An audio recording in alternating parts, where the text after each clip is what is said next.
પાનોલી જીઆઈડીસીમાં આવેલ sigma life science કંપનીમાં ફરજ બજાવતા છોટાઉદેપુર જિલ્લાના નસવાડી તાલુકાના ઝેર ગામના 34 વર્ષીય કર્મચારી પ્રશાંત રાઠવાના રહસ્યમય મૃત્યુ બાદ સર્જાયેલી ગમગીની વચ્ચે કંપની મેનેજમેન્ટે એક અત્યંત સંવેદનશીલ અને ઉમદા નિર્ણય લીધો છે. કંપનીએ મૃતકના પરિવારને ₹20 લાખની આર્થિક સહાય તો જાહેર કરી જ છે, સાથે સાથે તેમની 4 નાની દીકરીઓના સંપૂર્ણ શિક્ષણનો ખર્ચો પણ કંપની પોતે ઉઠાવશે તેવી મોટી ઘોષણા કરી છે. પ્રશાંત રાઠવાના મૃત્યુના સમાચાર મળતા જ ઝેર ગામના સરપંચ અને મોટી સંખ્યામાં ગ્રામજનો તુરંત સક્રિય બની સરપંચ અને ગ્રામજનો કંપનીના માલિક નટવરડી પટેલ સમક્ષ પહોંચ્યા હતા અને પરિવારની સ્થિતિ અંગે રજૂઆત કરી હતી. પ્રશાંતભાઈના અચાનક અવસાનથી તેમના પરિવાર અને 4 દીકરીઓની છત્રછાયા છીનવાઈ ગઈ હતી. ગ્રામજનોની મુખ્ય માંગણી એ હતી કે દીકરીઓને સારું ભવિષ્ય અને શિક્ષણ મળે. ગ્રામજનોની આ લાગણીસભર રજૂઆત અને પ્રશાંતભાઈના પરિવારની ગંભીર સ્થિતિને ધ્યાનમાં રાખીને સિગ્મા લાઈફ સાયન્સ કંપનીના માલિક નટવરડી પટેલે માનવીય અભિગમ અપનાવ્યો. તેમણે તાત્કાલિક અસરથી મૃતકના પરિવારને ₹20 લાખની આર્થિક સહાયની જાહેરાત કરી.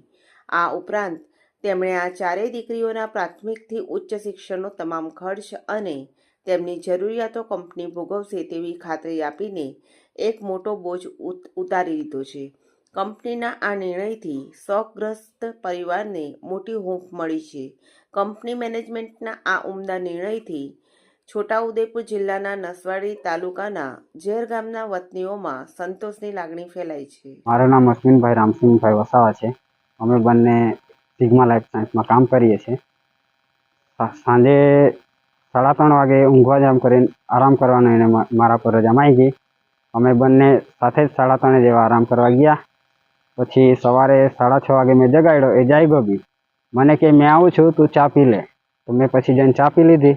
પછી પાછી બૂમ મારી તો ત્યારે બી એણે એવું જ કીધું કે મેં આવું છું, તમે પી લો એમ. પછી 7 વાગ્યા એટલે હું ઘરે જવાનો હતો, એટલે હું ઘરે નીકળી ગયો. તમને કઈ રીતે ખબર પડી કે એક્સપાયર થઈ ગઈ? એ તો જ્યારે હું મારા પર 9 વાગે મેં ભાઈબંધને કોન્ટેક્ટ કર્યો ને, જે એના હાથે ગયા હતા, એ લોકો હાથે વાત કરતો હતો. એટલે પછી સાહેબે ફોન માંગ્યો એના પર, કે સાહેબે કીધું કે ભાઈ આપણા પ્રસન્નભાઈ આપણા હાથે હવે નથી. એટલે કયા સાહેબ હતા, શું નામ? એનડી પટેલ સાહેબ.